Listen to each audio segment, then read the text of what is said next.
A continuar, vamos a darle la palabra a la doctora Adelita San Vicente Tello. Ella es ingeniera agrónoma especializada en economía del sistema agroalimentario, maestra en desarrollo rural y doctora en agroecología. Desempeñó diversos cargos en la administración pública vinculados al sector rural. Trabajó con organizaciones campesinas y no gubernamentales desarrollando programas de planeación para el manejo sustentable de los recursos naturales. Ha impartido docencia en agroecología en la Universidad del Estado de Morelos y en el Diplomado Internacional de Agroecología de la Universidad de Querétaro. Dirigió 12 años de la Fundación Semillas de Vida, donde impulsó la defensa y conservación de las semillas, en especial del maíz.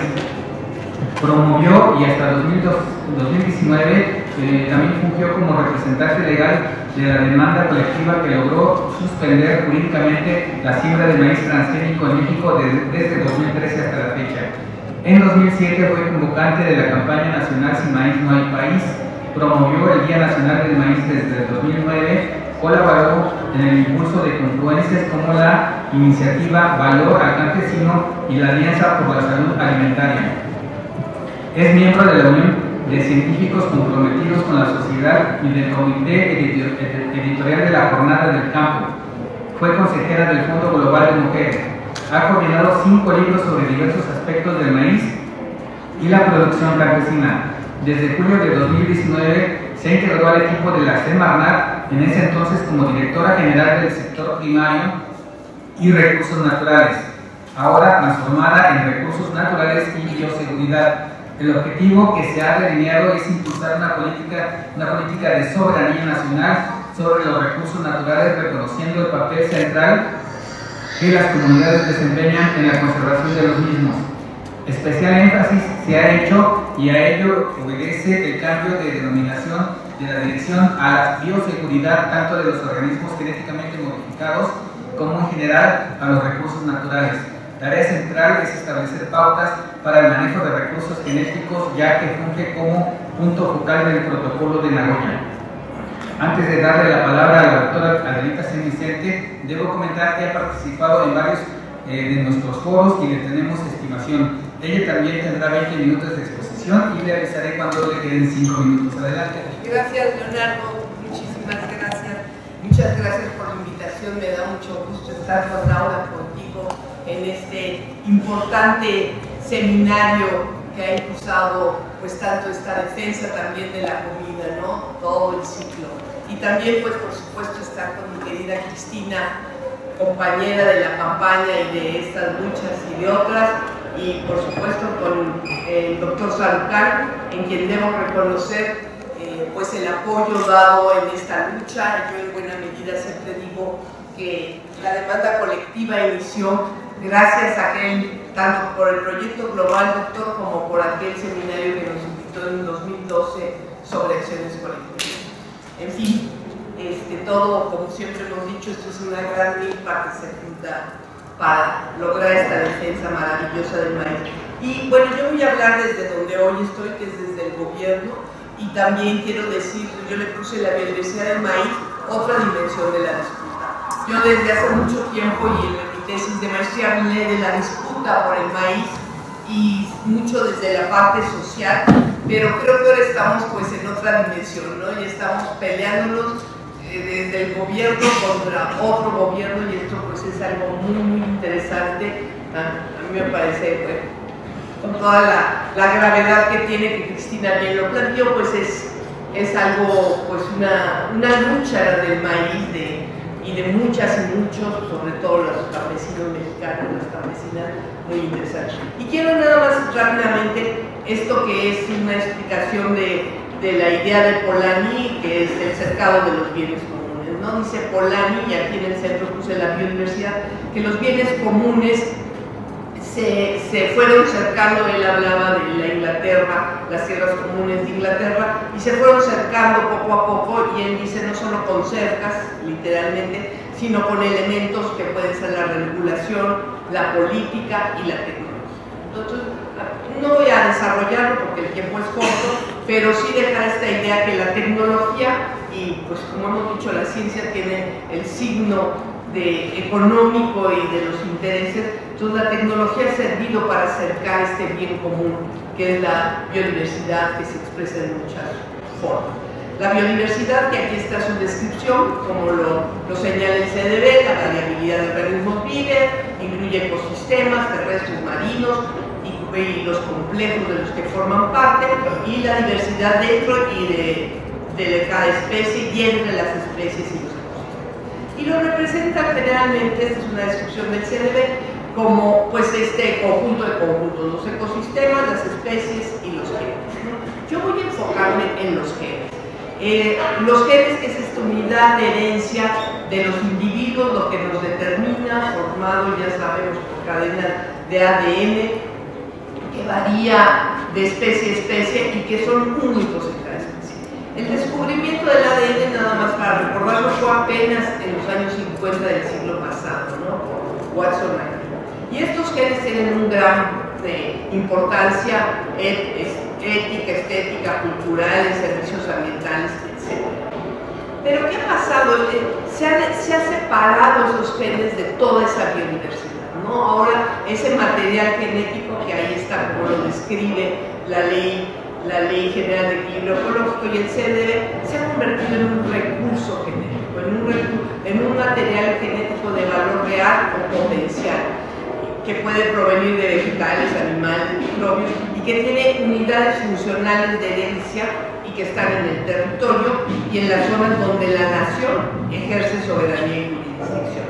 Esto es muy importante para la parte legal y esto lo dice la ley. Entonces, este recurso genético, que aquí lo ejemplifiqué con esta ranita empadora, que por cierto está en extinción, o con el maíz, o sea, estos recursos son tan importantes que llevan a derivados que también están descritos en ese protocolo de Nagoya del que ya hablaba. Y el derivado, digamos, de la ranita es la ranitidina, un producto que muchísimos toman día con día. La rana está extinta, pero Glaxo, la empresa Glaxo, empezó sus investigaciones con lo que produce esta rana. Y así tenemos el gran ejemplo, aquí tengo este ejemplo, pero el barbasco es nuestro gran ejemplo, ¿no? El barbasco, que fue la fuente de los anticonceptivos. Y pues podríamos decir del maíz, toda esa riqueza de la que nos habló Cristina se deriva en todos esos híbridos, en todo el maíz que existe en el mundo, en los OGM, en los transgénicos. Dice el doctor Turret, el maíz del mundo entero surgió de la raza tuxpeña, y también decimos que el maíz salió y conquistó al mundo. Hay zonas en África, en China, que producen maíz hace miles de años y tienen una producción muy importante de maíz. Ya lo decía, ¿por qué Cristina? No me detengo en eso, pero esto nos lleva a que los recursos genéticos, como lo dice este artículo que está en la página de CDB, ha llevado a que haya un gran interés sobre estos recursos genéticos, porque el desarrollo de las tecnologías, el descubrimiento del ADN, el desarrollo de las tecnologías, como lo dice aquí, ha transformado la demanda de los accesos a recursos genéticos y los conocimientos tradicionales asociados, porque los recursos genéticos pueden estar ahí, pero es la gente la que sabe. No sé si oyeron hace muy pocos días que descubrieron el agujero más grande en el Caribe. Y acaba diciendo la investigadora, bueno, la verdad es que llevábamos mucho tiempo investigando, pero un pescador vino y nos dijo, vayan a ver, allá hay un agujerote. Ese es conocimiento tradicional. Entonces, ¿quién lo descubrió? El pescado. Ya se sucede, ¿no? ¿Quién domesticó el maíz?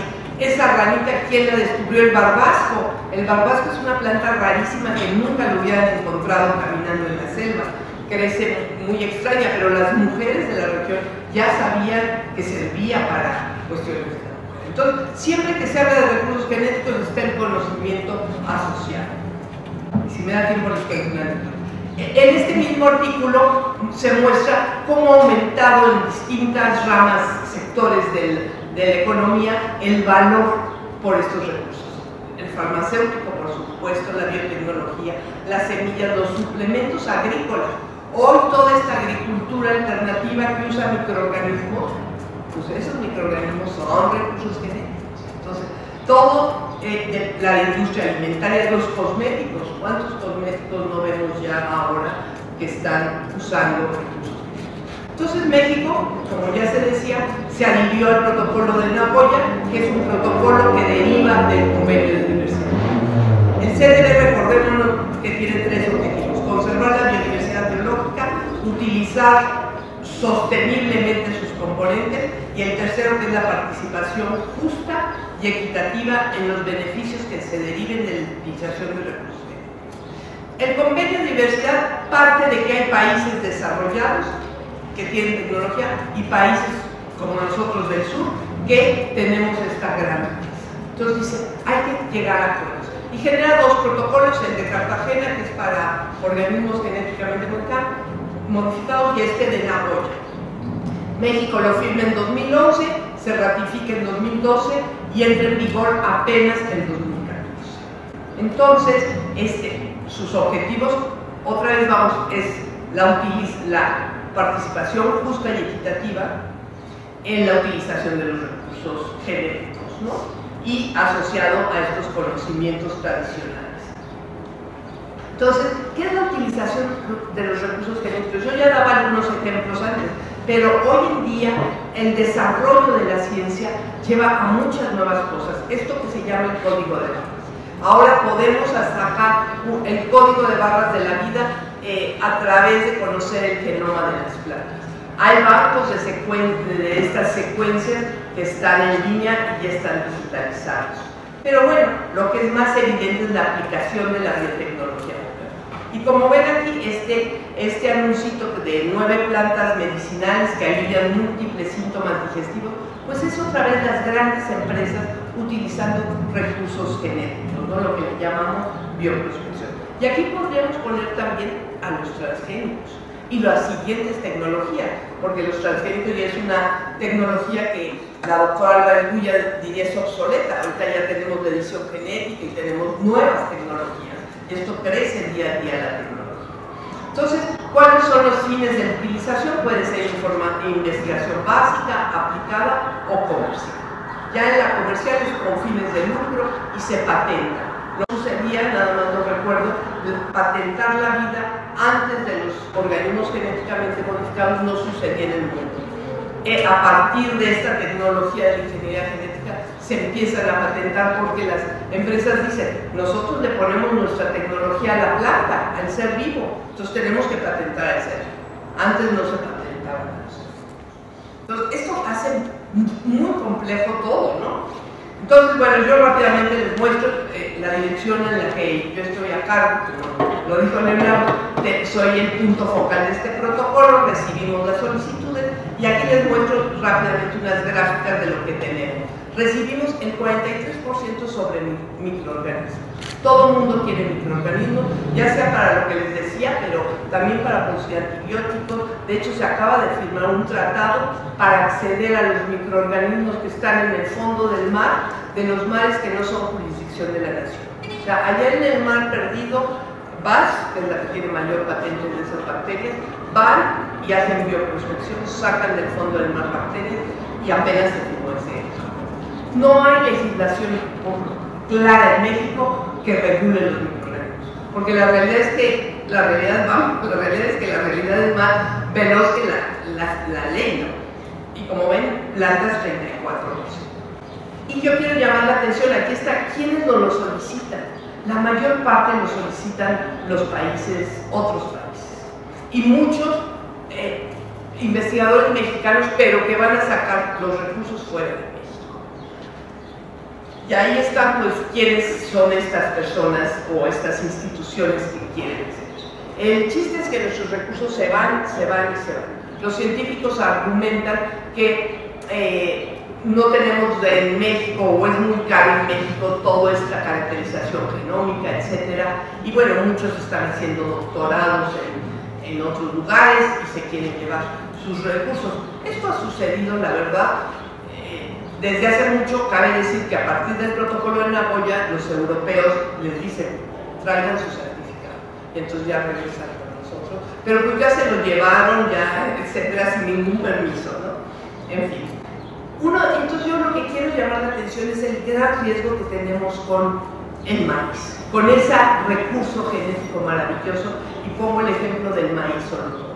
El maíz solotón fue el primer acceso que se dio en el sexenio pasado bajo el protocolo de Nagoya. El maíz solotón es un maíz maravilloso que crece en Oaxaca y en una región amplia, que genera en esa mucílago que le ven en las raíces, en esa gelatina, bacterias que son capaces de fijar el nitrógeno.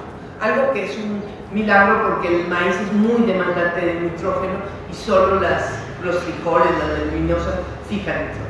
Entonces este maíz, que así se le dio el nombre al acceso, se le dio el acceso a una empresa transnacional. Es un caso que, y ahí están los detalles, ya es un caso que ha sonado muchísimo, que se le llamó el Bio 2, y en un momento dado esta empresa, los investigadores que estaban en ello, publicaron este artículo, y por eso podemos hablar de ello, porque si no era confidencial, diciendo esto es el santo grial. O sea, es algo muy importante. Y lo que queremos llamar la atención es que ya había tesis desde 1982, desde 1994, estudiando esto, de mexicanas y mexicanos, ¿no? O sea, no vino a descubrir nada la empresa, sino tuvo el acceso a eso y se lo llevó a Estados Unidos. Le dieron el acceso a la bacteria, el Musigela, todo. Entonces, rápidamente, pues también surgieron en el 18 algunos periodistas diciendo que esto es biopiratería, otra periodista muy de origen polaco de la Universidad de Yale diciendo ¿quién es el dueño de estos recursos? Porque esto es muy complejo. Finalmente, ¿quién es dueño de estos recursos?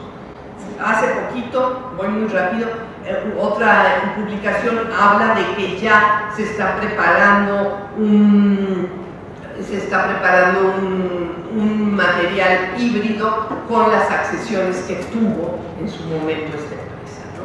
Entonces, esto es, y siguen avanzando los estudios y el debate en el mundo sobre este maíz, porque si como lo dijo bien Cristina, el maíz es el cultivo alimentario más importante en términos de volumen de producción, pues una característica como esta, el doctor Turrell ha hecho números de cuánto se estaría ahorrando el mundo en fertilizantes, que sabemos es un elemento muy importante. Hay otro muy importante que nos preocupa mucho, que es otro que están viendo, la huella genética de los biocidas, ¿no?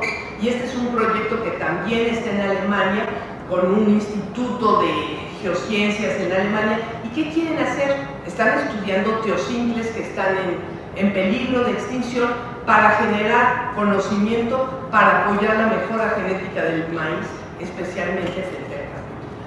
¿Qué quiero decir con esto? Que estos genes son tan especiales, tanto los genes del olotón como los genes de estos teosintles, que finalmente son la mamá de todo el maíz, que los tenemos que guardar y resguardar. Y tenemos otros ejemplos. Esto es lo que están haciendo, que son cosas muy complejas, ¿no? Estudios de la asociación en el genoma, transcriptomas, etcétera. Por fortuna, en la dirección, yo ahorita les voy a mi cargo hemos contratado gente genómica. Hoy hay mucha gente ya estudiando este tipo de cosas. Y hay otra biodiversidad de maíces nativos. El maíz cajete, que está aquí representado, es un maíz que crece también en Oaxaca y que logra resistir estas tremendas sequías, tanto por el propio maíz como por la forma que se siembra. Vean en qué terreno tan seco crece. Y realmente el señor que está ahí, hace poco fui a su pueblo, Tlacotepec de Plumas, que por cierto se está incendiando, es el único ya que lo siembra. Entonces se pierde por el señor, se pierde porque se lo llevan. Y cuando les conté lo del olotón me dijeron, no, tenemos que hacer algo para proteger al maíz. Entonces tenemos este otro que, perdón que no lo tengo referido, pero en la Sierra de Tarahumara, Robert Baer ha estudiado un maíz que echa una raíz profunda hasta que encuentra el agua. Es también muy característico. Entonces, esta es la importancia de la diversidad del maíz. Entonces, nuestra propuesta desde Medio Ambiente, desde esta Secretaría, es construir un nuevo paradigma de protección de la biodiversidad. No solo la del maíz, sino toda la biodiversidad. Toda la biodiversidad que tenemos tiene que protegerse.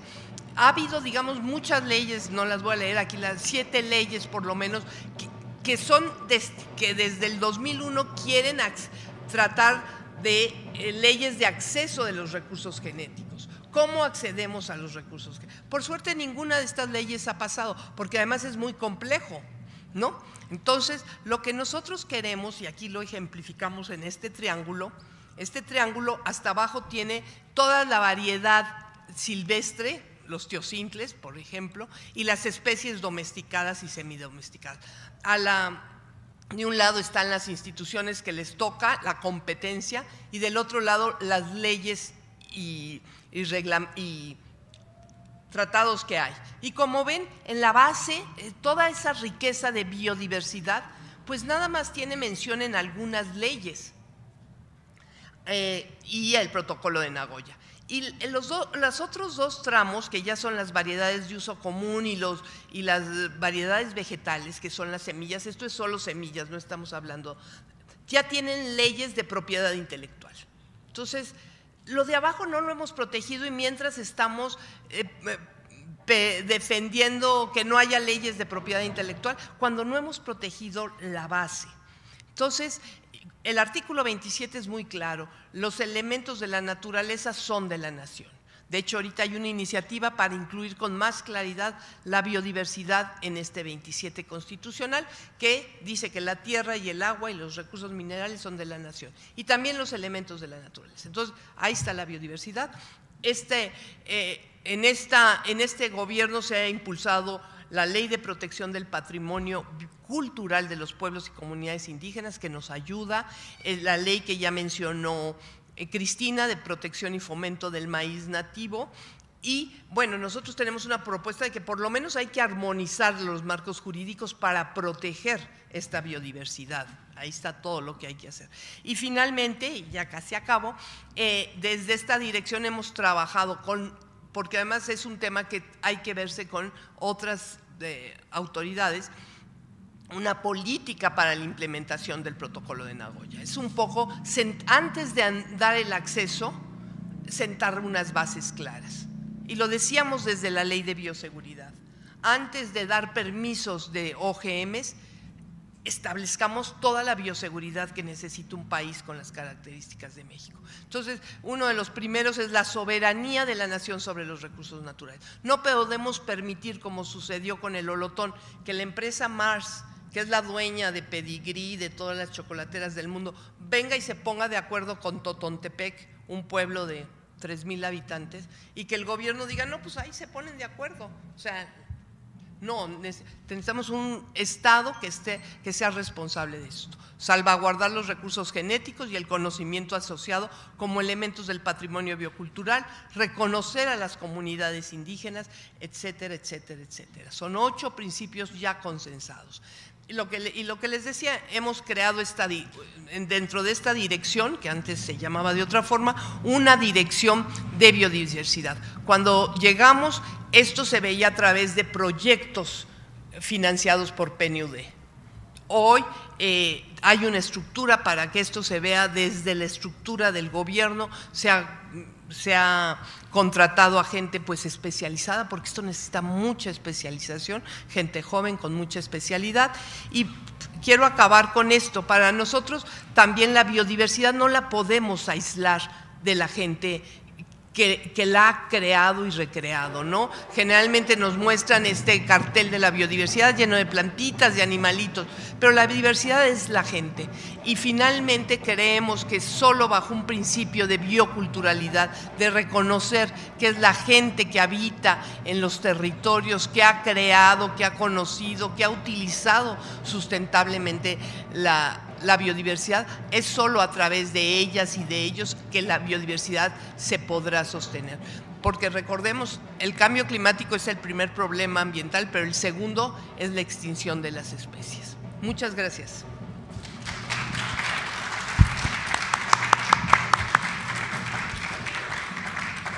Muchas gracias, Adelita.